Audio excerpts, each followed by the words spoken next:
listen to me. You are the furthest thing from late. 98% of the world doesn't even know what it is. 99% of the world is not participating.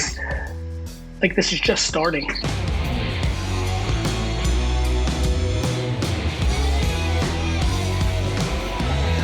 The Garyvee audio experience.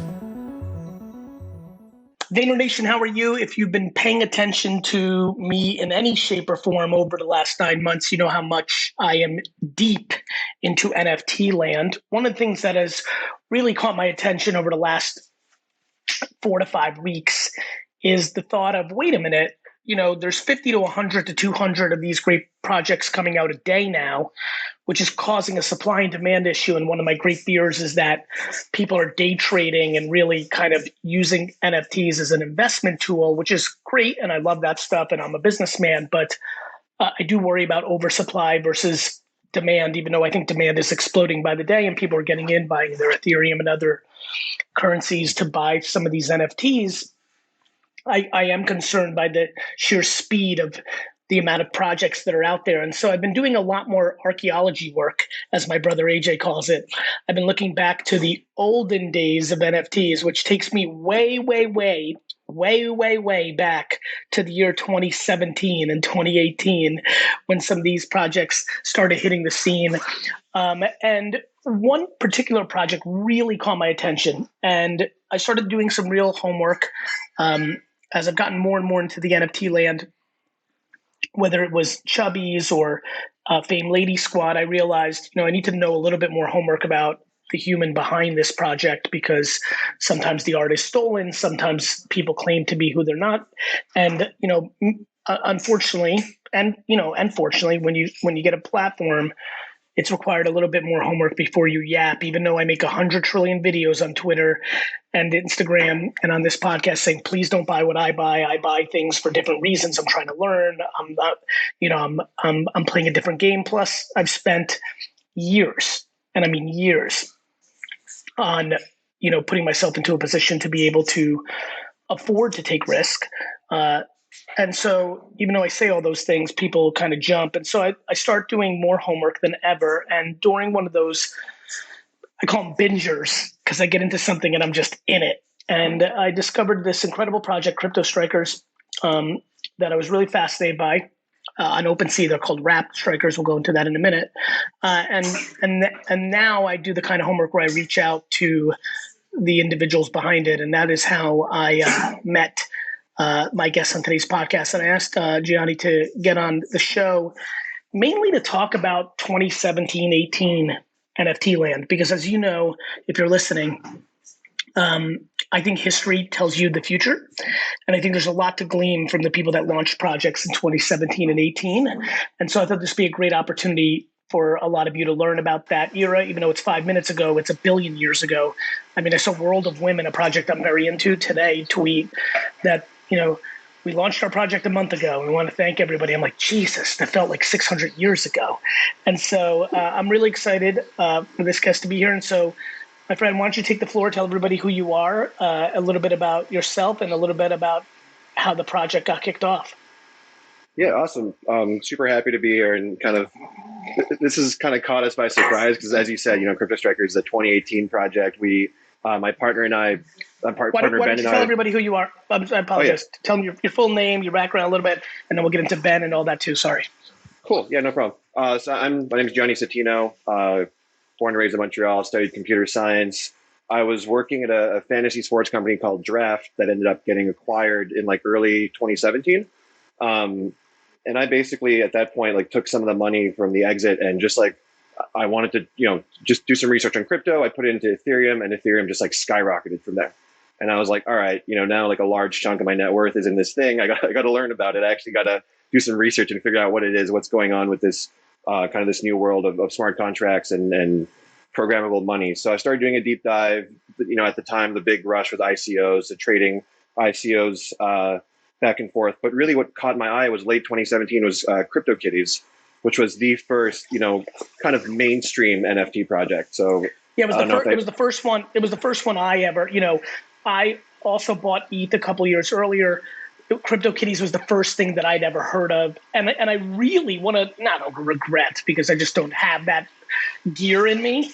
But there was 2 or 3 times, Gianni, where I was like, oh, I'm going to sit down and really look at kitties today. And I really believe, had I done that, all this insanity that is taking over my life right now would have started back then. I do believe I'm a man of timing. I think my greatest strength is understanding when millions are going to do it, not hundreds of thousands. I think that I always think my best skill set in business is when tens of millions are going to do it versus tens of thousands. I probably would have figured out in 17, my intuition, I could be wrong about this, that it wasn't prime time yet. But fuck, I think I would have ended up with strikers and punks and kitties and some ETH, and who knows what the wins would have done. I'm clearly glad I'm at where I'm at, but man, I wish those 3 different times in 17, I feel, or 18, where I was like, let me dig into it this weekend or this holiday or tonight, and I never got around to it. So to back up your point, and I think for a lot of people listening here, CryptoKitties was probably the thing they heard. Yeah, and that was, only a couple thousand people using it, but it was like the first kind of mainstream success. And like, I think it would have been really tough to extrapolate seeing NFTs then to where they are now, because that project had like a little, 1 month peak, couple thousand people using it, but it never fully crossed and captured the public's imagination like NFT projects did today. So, punks, they were giving them out for free. Like you never would have known that punks, the floor would be whatever the floor is today. It's like some crazy stuff. So I'm kicking myself too. I saw the CryptoPunks website when they were just free and you can claim your punk. And, now it's like, that was a pretty expensive mistake looking back. But yeah, now that was, so I saw CryptoKitties and I figured like, all right, I'm an engineer. I kind of want to build something. I come from a sports background, played sports my whole life. The logical kind of step also, given that it was a World Cup year that year, was making sports cards in the blockchain. So like the Panini sticker equivalent to, having your Panini book and collecting stickers. It's like, all right, how do we use this kind of new NFT concept and have these cards on the blockchain where you can buy packs, trade them with people, sell them on a marketplace. And that was kind of the impetus for CryptoStrikers. What happened? Like, tell me, like, obviously you're into it. You're digging deeper into it. You see kitties. You're like, let me go even deeper and get myself involved in it, which is a very me move. That's what literally you did. What I did with BeFriends. I'm like, the way I learn is by doing. How did Ben come? How did your partner come along? Did you guys know each other? And I don't want to glance over the logical thing. Understand you're into sports, World Cup, but I want to go a little bit more into the details of like what was different then, Gianni, versus what's going on now. Like, did how'd you get your designers? How'd you think about it? Obviously, the ERC standards were different. Like, go a little nerdy for 5 minutes with me on this. Yes, I can start with how I met Ben. We have a mutual friend, Jeremy Levine, who's like really big in the sports card world and the fantasy sports world. And I was bouncing ideas off him. And he, during one of our brainstorm sessions, he's like, sports cards on the blockchain. Like, it makes so much sense. This is like one of those crossover things that could bring mass adoption to NFTs and tokens. And he's like, I know a friend of mine, this guy, Ben, he's looking to work on a project. Like, you guys should totally sync up and just get the ball rolling, just fucking do it. And that was kind of how we met. And then we started brainstorming. We're like, look, these things have to look awesome. Like, people are not going to buy them if they don't look good. So we started searching for designers. We found 2 different designers, one in Montreal, one in I believe in the Philippines, who made the 2 different editions of the cards. And we started brainstorming these concepts. All right, like, how is the pack sale going to look like? What's the trading marketplace? And then basically, like, at one point it was 100 days to the World Cup. Or like, all right, are we doing this or not? Like, we gotta, if we want to do it, like, there's a lot of engineering work, a lot of like PR work to do. So we just went heads down for 3 months, and basically on an early version of the ERC 721 standard, which is, if we get to the wrapped strikers later, I had to build a wrapper this year to make them compatible with OpenSea and other sites because it was such an older format. We just went heads down for basically 100 days straight and like launched on day 1 of the World Cup. Did you literally make it for day 1? Yeah, I think like I didn't sleep for the last week of it, and like we were testing stuff out. Like the nerdy thing, if you want to get into the technicals of smart contracts, like once you ship them, you can't actually change the code. They're on the blockchain forever. It's not like, for everybody who gets, like, I'm not a developer, but I've worked with them since 1996 closely. I understand what Gianni just said. Like, we used to launch things, like push out things for winelibrary.com, and it didn't work. And Eric Kastner or John Casamatis would go back into the code, fix something, and push it. And then I'd look at it. It'd be live for 2 hours. We used to, this was like old school 96 when we didn't even have like a dev server. So we'd be like developing live on the internet because there wasn't anybody really paying attention anyway. To your point, this happened with me with VFriends. There was, we did a great job because we were going hard, but we even had one slight error, even though we looked at the data 7 trillion times, with the anchovy in my set. Was there any errors actually when you pushed it? No, we actually did a bug bounty program, opened it up to the public, said, hey, if you want to look at our code and find a bug, we'll give you money. Someone found a small bug. I think we gave them 1 or 2 ETH at the time, which was, $1,000 or something. But it saved us probably, a large loss had that gone live. But the contract ran perfectly fine, never any hacks or anything. So that was a big success, but it was definitely stressful. How big, how do you compare this era of NFT craze to that 18 when things were starting to pop off, that first wave? Well, I can give you the numbers we did in our total sale of cards. I think was 50 ETH over the course of a month. And now projects basically hire a designer off Fiverr and they sell out $2 million worth of tokens. And we were one of the bigger projects. It was Cryptokitties and then us in terms of volume on the early OpenSea days. And we had done 50 ETH of sales basically. So it's microscopic compared to what you're seeing today. And were you pumped? Wow, we really nailed it? Yeah, we were super excited because people loved it. We had a really committed and involved community. People were in the Discord every day, chatting, trading. So on that note, it was a success. Johnny, I'm sorry to interrupt you. Tell everybody about the Discord culture back then versus today. Same thing. It was the main place where people communicated. I think crypto projects had started using Discord. The first time I used Zoom and Discord was in that era, in the early 2018. When, I'm syncing up with designers for these projects and other crypto guys picking their brain. But yeah, it was the place. It was either Telegram groups or Discord, and Discord's kind of better for managing, channels and stuff. So we set up a Discord and during the games, during the World Cup, people would come in and live chat during the game. So it was definitely, the Discord was one of our highlights of the community, but that was the place where early crypto projects kind of had their people kind of gather and chat. Why did the NFT thing not gradually grow? Why did it kind of die off and then resurrect? What's your observation of 2019 or 2020, or did they not die off and they did gradually grow? What's your perception on that? It fully died off. We tried to raise money off the back of CryptoStrikers. Look, we had this thing, we ran it, had a bit of success, and investors just didn't really care. And OpenSea was around, Super Rare was around, and I really respect those guys because they just grinded it out for 2 years in a full blown bear market where no one cared about NFTs. But I don't know. Honestly, the UX was really bad back then. It's still kind of bad for the average person to come in and it's still hard. I thought the what would trigger mass adoption of NFTs would be the UX gets 10x better, and it hasn't. So I don't know what's changed, why NFTs resonate more today than they did 2 years ago. I don't know if it's the pandemic, people stuck at home, people looking for kind of ways to speculate on things. But for some reason, people just, love the NFTs today and they didn't love them 2 years ago. But it's hard for me to put a finger on what changed. Do you think investors struggled because you didn't have the rights? As this project is resurrected, I've been obviously very involved in Discord, and I'm a major collector of your project. Do you think, a lot of times people bring up to me, other serious collectors, hey, Gary, So Rare, I like So Rare better because they have the rights, some of the footballers are doing their own direct products. I didn't take a look yet under the hood, but Messi did his own thing recently here. Was that an issue? Did that lead to you to selling it? Because I know you and Ben sold the company. What was the whole, I have a baseball card set that I'm in love with from 1951-52 called Burke Ross that this entrepreneur just made baseball cards and put them into his cookies and didn't talk to anybody about it, just did it. I think that was a little more ridiculous because cards had been around for 70 years and there was call it a acceptable protocol and a way to do things. I think what you and Ben did, it was such early frontier that, I don't see them the same.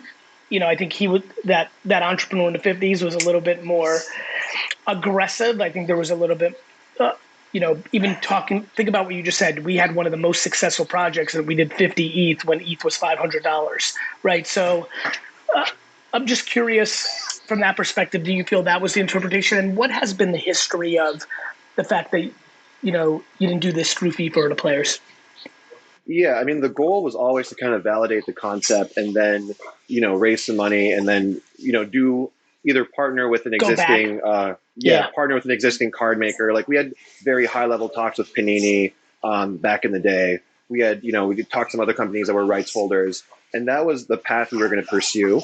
But Yep. I mean, the thing with the leagues and we had talks with the association and stuff. They have really high like minimum guarantees, and there was no way in 2018, 2019 when no one's buying NFTs to like turn a profit. Like people just didn't care. Sure. So it's like we can guarantee, sign a contract, pay them $1 million a year in MGs, and like what are we going to do? We're going to sell 25K worth of NFTs. Yeah. So of course. that kind of so that's why I respect like the so rares of the world who just kind of toughed it out, grinded, and now they're in a really, really, really good place. I know you're an investor in so rare, and like they're an awesome company, and we love them. But they were early CryptoStrikers users too, so like they kind of it's fun. Yeah.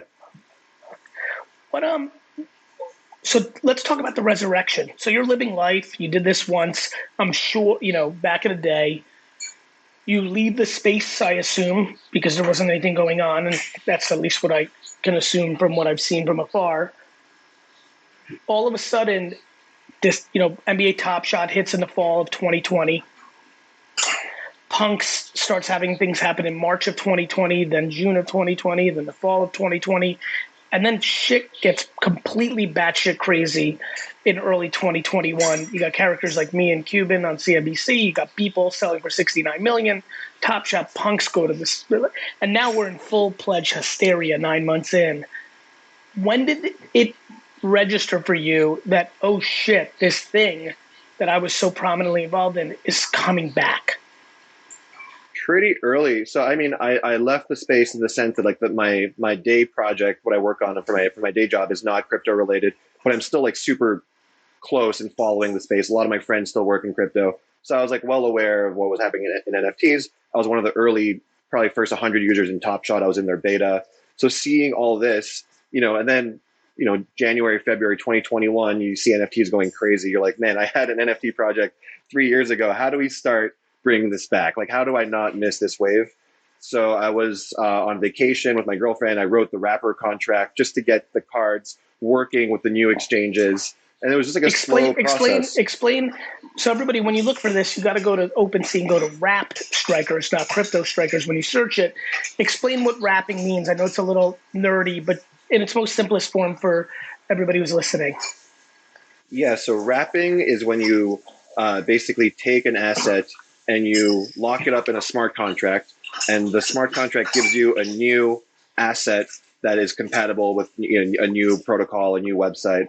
So basically, it's just like a one-to-one trade where you're trading in the old thing, you're getting a new thing that works everywhere. So I think CryptoPunks, similar boat. They're not on ERC 721, so you can wrap your punks and have wrapped punks. There's a bunch of other projects that have done that, mostly old projects, just to make them compatible. You're swapping in the old NFT for a new NFT that works everywhere. Now, Gianni, a lot of people ask me this. If Ethereum isn't destined to be the platform, will it be wrapping or something similar that makes people take NFTs that worked on Ethereum and make them work on a future blockchain that may be the winner of 2030? Yeah, I think that'd be more like bridging is what people call that, where you're bridging assets from one blockchain to another. And like people talk about this multi-blockchain world where, you have Ethereum coexisting with Solana, coexisting with Polkadot. Polkadot, exactly. And you'd be able to port your assets from one to the other. I think Ethereum has like a really big head start. I don't want to pick any winners just yet, but like, yeah, if ever some other blockchain became dominant, it would involve bridging your assets from Ethereum over to that blockchain. Do you consider Ethereum in a place? I mean, this is one man's opinion. None of us know. I've talked to everybody about this. You can imagine, for me, I'm in a spot where BeFriends was so successful that I have a lot of ETH, and I have to be very thoughtful about diversification, things of that nature. In your own mind, do you ever think about Ethereum kind of similar to Yahoo, where it's like, okay, Yahoo, I mean, obviously it's different things, but we're talking from a brand standpoint. Yahoo kind of emerged as the winning search engine from those early days. And then it did take something that was so much stronger at it then Yahoo, aka Google, 5, 6, 7 years later to kind of take market share. Do you think something has to come, given how far ahead Ethereum is, and ETH is, do you think it's going to take something really special to kind of move that pendulum? Yeah, I mean, it might be like a second mouse gets the cheese type situation where someone just comes and does it better. But like, as a developer and knowing a lot of people who are developers in the crypto space, like everyone's building, not everyone, but a good 90% of the people are building on Ethereum. So you have this like network effects of the developers. So it would have to be like a 10x experience, not for just the users, but also for the developers to switch over. Because like end of the day, the people building products on top of the platform, or like that's what's going to determine the winner. Is like you can have the best blockchain in the world if there's no experiences, And what about for Web 2, like websites? I remember Wine Library was originally on ASP, then it was PHP, then it was Ruby on Rails, Python. Like, do you see similar? Like there, it seemed that the language of preference for developers tended to evolve. The same thing might happen here. Like the language for Ethereum is actually not amazing. It's this thing called Solidity. It's like a Ethereum specific thing. Maybe one day a blockchain comes where you can just write JavaScript, which is what most people know, and you can build amazing apps on top of it. I haven't seen that yet. But yeah, all I know is that today most of the developer activity is on Ethereum. Whether that something much better comes along and that changes, I think it's going to take a couple of years. But for now, Ethereum to me is the clear front runner. What resurrected? So going back, because I sidetracked you, but I like bouncing around. So now you're like, oh shit, this is all happening.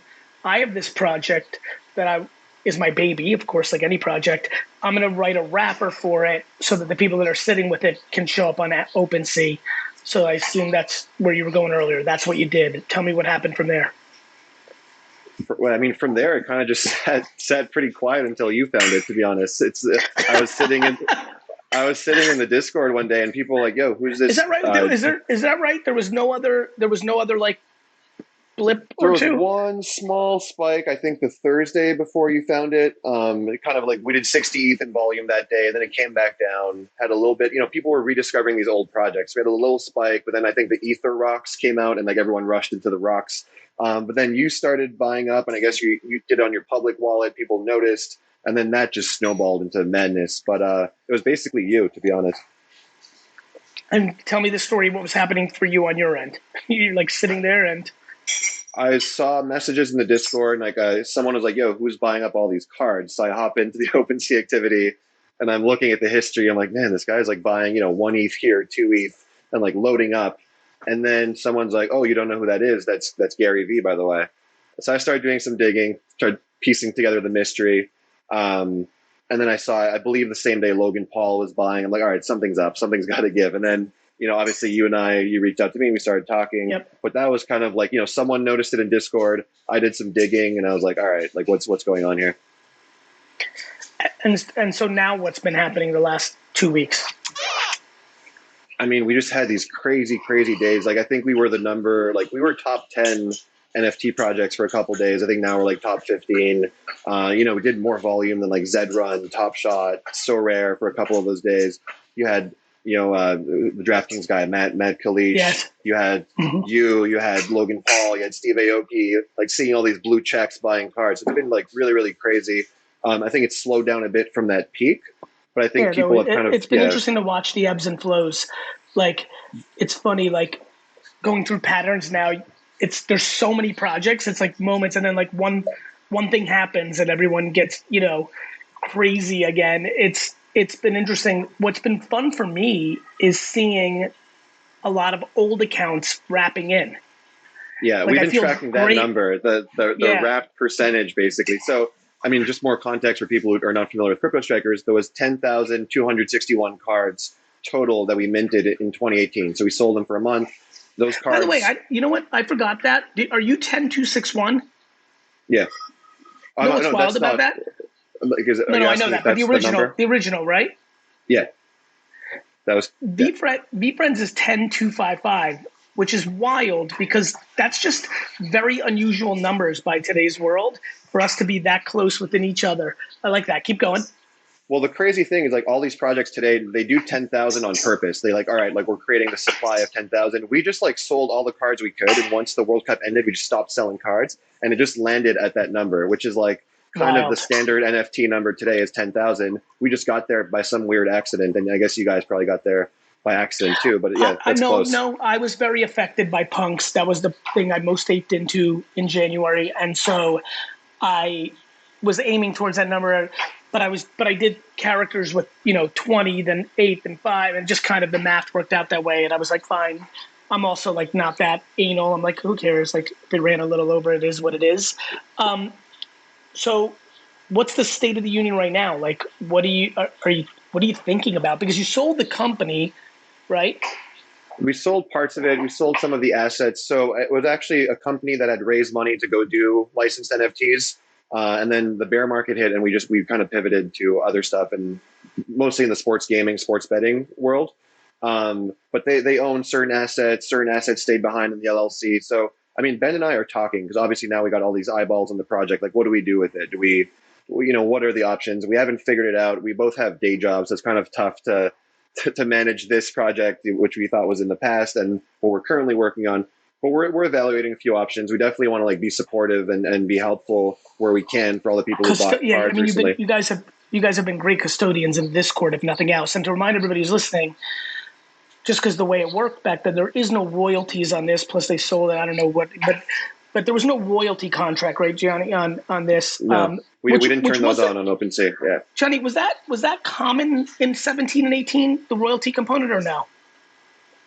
I found an old agreement between OpenSea and us because we were one of the first projects on OpenSea, and we had signed like a rev share where they got half the fees and they got we split the fees half. But that was like for 2018. The 2.5 back then. Yeah, it lasted only that year. That contract's done. Now there's no royalties. Only OpenSea takes their cut. But like, yeah, the agreements were fully different back then. Did you look at it the other day and be like, damn, I wish that you take a look at see if it's expired? Yeah, recalled. I don't mind. Honestly, I just want people to have fun with it. Like, we're not in it to make money. We just always thought this was like a really, really cool thing that we were, eventually if we had taken it full scale, we wanted to make money off it. But at the time, it was just an experiment, right? So I wasn't too angry. It was a way for you to like learn. Yeah, of course. Yeah. What about for you as a collector today? What projects are you into, if any? I'm kicking myself. I saw the Bored Ape contract when only 64 apes had been minted, and I could have just gone and minted a ton. I sent it to some friends. I'm like, I don't think this is going to sell out. And next thing I know, it's sold out. So I missed out on apes. I'm probably going to buy a punk soon. I think you have to own a punk. That's probably the one that's going to hold the value most long term. It's funny you say that. Everybody I talk to right now who feels they're late, and they're like, man, Gary, I can't buy a punk now. It's a lot of money, first of all. But the ones who can afford it, I'm like, listen to me. You are the furthest thing from late. I'm like, 98% of the world doesn't even know what it is. 99% of the world is not participating.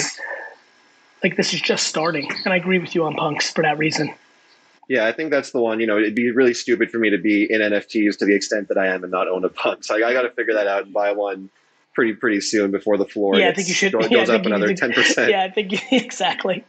But you are looking at projects constantly and things of that nature? Yeah, I'm always like, I've been kind of looking at that ON1 project that came out the other day. I try to get in on drops just because I can code. So I try to write a bot, get in on drops, sometimes flip them, keep some of the ones I like. But I think, for long-term holds, punks, apes, those are the ones that are really going to hold value. Any parting shots before we get out of here, brother?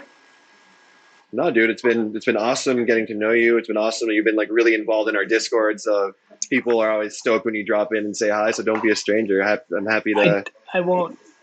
Everybody who's here, listen, if you love proper football, if you understand where soccer sits on the pedestal in society, what's great about, the blockchain is it's transparent. It's been very important to me that I don't hide behind, I don't own any wallets people don't know about. I have the Gnazi one that sits with Earpunks, which is my Russian name, and I have Gary.bfriends.eth. And, I love that because with sports cards, I went in very heavy 4 years ago.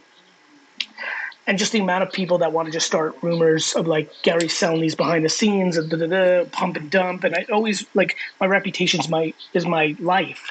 and I would get so frustrated to the point where, like, in a lot of ways, it turned me off of sports cards. It's like, what do? I can't enjoy it. Whereas with this, I love it. I can enjoy it, right? Like, if I want to buy, if I want to sell, it's all there. Like, there's no, like, hidden agenda.